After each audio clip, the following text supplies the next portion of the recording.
Kan aku. Bakka furii qaba. Akkasina mana jalqaba. Bakka mana waatti sagadamu ajjaara hayti maali yan sagadamu fudhatu godhe. Hey. Hey. Barbaadu. Foon keessa barbaadu ijoollee jettee narra naannoo yeroo. Sagantu asidha moo maali? Fudhu badindaam feestaalii keessatti deebisa. Guys, nagaan isiniif haa ta'u akkam jirtu fayyaa qabdu. Nagaan qaba galata Rabbii bakka jirtanitti nageenya Rabbii isiniif haa baay'atu. Hunduma keessaniifuu egaa akkasuma baga ayyaana geessanii irraa haftanii isiniin jennaa guyyaa yaadannoo gooftaa keenya Yesuus hundi keessanuu baga geessanii baga irraa haftanii. Innaa baay'ee tokko waan dhibe tokko jechuudha dhugaa dubbachuudhaa fi baay'uma tokko jechuudha gana kan hin jedhamne. Maaliifini namni erga mana ergammoo ilmoo kooti erga jedhee manatti dhufee erga dhufeen boodammuyyuu ilmoo isaa haala seera qabeessaan dubbisuun yookiin immoo waan fideef sanaa haala seera qabeessaan hojjetamees ta'ee waan fedhe haala kamiiniyyuu haa ta'u hojjetamee fi daa'ima sanaaf daa'ima isaatii fi haadha manaa kootii nan jaalladha erga jedhee haadha manaa isaa wajjiniin ayyaana kana waliin kabajuu danda'a ture. Egaa ishiniyyuu immoo akkuma beekamu argitaniitii jirtu indaanqoo qalatteetti waan hunda qopheeffatteetti jirti jechuudha. Akkuma argitanitti garuu mooyyuu ijoolleen kun nyaata qofa miti kan barbaadanii jaalala abbaa isaaniis hin barbaadu. Abbaan isaanii isaaniif maal akka ta'e baruu barbaadu jechuudha. Haadha isaanii qofa osoo hin taane abbaa isaanii wajjinis jiraachuu barbaadu. Abbaa jaalala abbaa isaaniis argachuu barbaadu jechuudha. Dhugaa dubbachuudhaaf yoo ta'e kanaaf iyyuu jechuudha. Wanni kun waanuma baay'ee tokko nama gaddisiisudha. Daa'imti mooyyuu amala kana ilaalaa, gocha isaan godhan kana ilaalaa, akkaataa isaan walitti ta'aatii jiran kana ilaalaa, abbaan isaanii haadha isaanii maal akka gochaatii jiru, haati isaanii abbaa isaaniitiin maal akka jechaaniitii jirtu, maal akka gochaatii jirtu ilaalaa gaafa guddatanii umurii isaanii kana keessatti immoo haala kana ilaalaa gaafa guddatan guddina isaanii keessatti maal akka isaan itti maalitti akka deemaa jiran egaa maaliifin karaa guddinaatti deemaa jiru. Ijoolleen kun boru jireenya godhachuu danda'u. Waa meeqatu jira, waa baay'eetu jira jechuudha.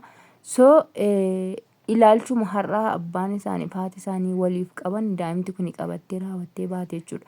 Isa warri manatti haasa'uu daa'imti baatee ollaatti haasofti isa jedhan sana hin beektanii miti. Innaa sababa kana ta'eefuu daa'imti kun akka haala gaariidhaan waan gaarii qabattee guddattu isaan haala gaariidhaan waan gaarii haasaa, waan gaarii gochaa, waan gaarii jechaa ilaalcha gaarii waliif qabaasaa jiraachuu qabu jechuudha daa'ima kanaaf jedhanii. Egaa abbaan gaguummoo akka jechaatii jirutti ani hin barbaadu jireenyuma kana keessa iyyuu jiraachuudha. Egaa jarri kun wanti isaan rakkise wanta biraa iccitii namni kamiyyuu beekuuf hin dandeenye kan isaan lamaan bichaan wal beekan qabaachuu danda'u jechuudha. Nutiin kun amma sooshaal miidiyaa irratti akkama isheen jechaa jirtu kan inni gochaa jiru isa argaa jirru kana laallee odeessuu dandeenya, dubbachuu dandeenya. Garuu immoo rakkoon jidduu isaanii keessa jiru rakkoo cimaa kan isaan lamaan bichaan wal beekan ta'uu danda'a jechuudha. Wanti nuti beeknu hin jiru. Jireenya namaa keessa galanii yookiin immoo tidaarii nama tokkoo keessa galanii dubbachuun hin ulfaata. Baay'uma tokko jechuudha dhugaa dubbachuuf dhugaa waaqayyoo hedduudhuma tokko ulfaata. Sababni isaa maali yoo jettanii nama sana faana hin gallu waan ta'eef, nama sana faana hin jiraannu waan ta'eef jireenya nama sanaa keessa maaltu akka jiru, dhiphina maalii akka jiru nuti wanti irraa beeknu tokko illee hin jiru jechuudha. So jara kana jidduu isaanii keessa rakkoo wayii jiraachuu danda'a.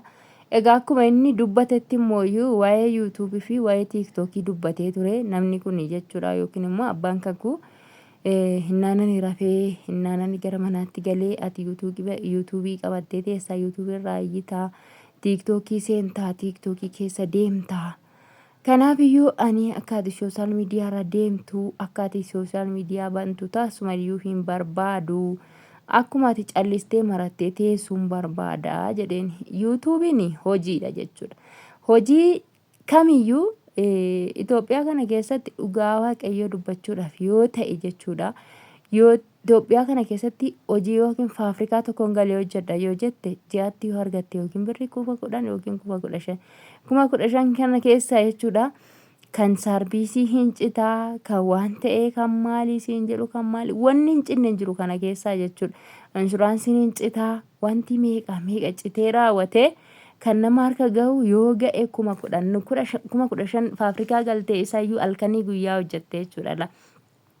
15,000 faafrikaa galtee kan argattu 15,000 sun olis cittee gadis cittee 10,000 yoo akkam ta'e 10,000 yoo harka kee geesse shuu faayidaa maalii qabda? Faayidaa hin qabdu jechuudha. Yuutuubii kanarraa immoo jechuudha oliyyittis gadiyyittis waan barbaadde soo taate ji'atti yoo 10,000 kana argatte sirraa hin cittu.